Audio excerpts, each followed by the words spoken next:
You know, it really didn't seem like it was going to be like it isn't connected to any other continuity.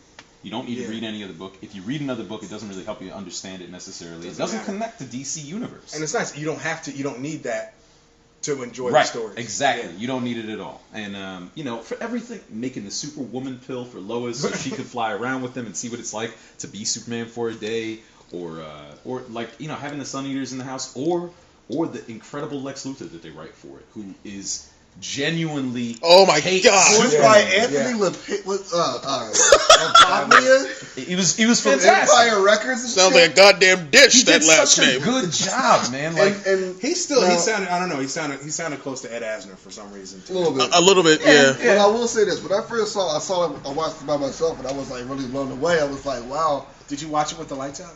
No, I didn't.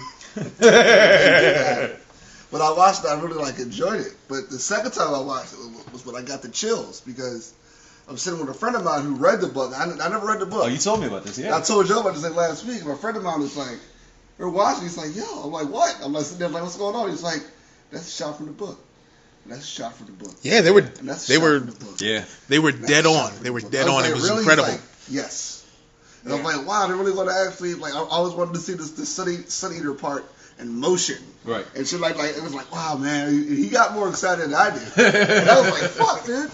Yeah. I wanted to show you how cool it is. You're making it cooler for me. Right. I mean, really, the series is great. And just to tie up loose ends, Billionaire, when you were talking about a few loose ends or seeming like jumps or gaps, or even just the feeling of it, I gotta say that I agree with you wholeheartedly. And I think the main reason for it is because as much as All-Star Superman is one great plot, it's a great plot that weaves through kind of a day in the life of Superman. Because, you know, he's got cancer, or he's got a weird disease that's, you know, that's going to kill him, but right now he's as powerful as he's ever been. And so it's kind of like Superman's bucket list almost. Random shit just keeps happening to him, and he just takes it in stride. And they had to take a few of those random events out to make a 70-minute movie instead of what would have been, I think, a great, imagine, miniseries of shorts. Oh my gosh. Yeah, why not? Parasite is one, you know, the Sun Eater is one, Superwoman's one, and they could be 15 minutes long. Who cares? God, Parasite was crazy. Yeah. In the jail? Wow. Earthquake.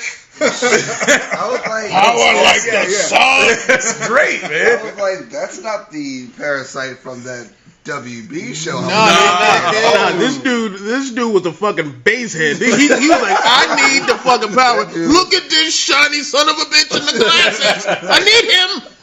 Yo, that's the other thing is that Lex genuinely had no idea who Superman was, even though he was being interviewed by Clark. And they're hand in hand. They're right there, talking to each other the whole time. And Lex is saying things like, "You're everything that Superman isn't." Yeah. He really has no clue, you know.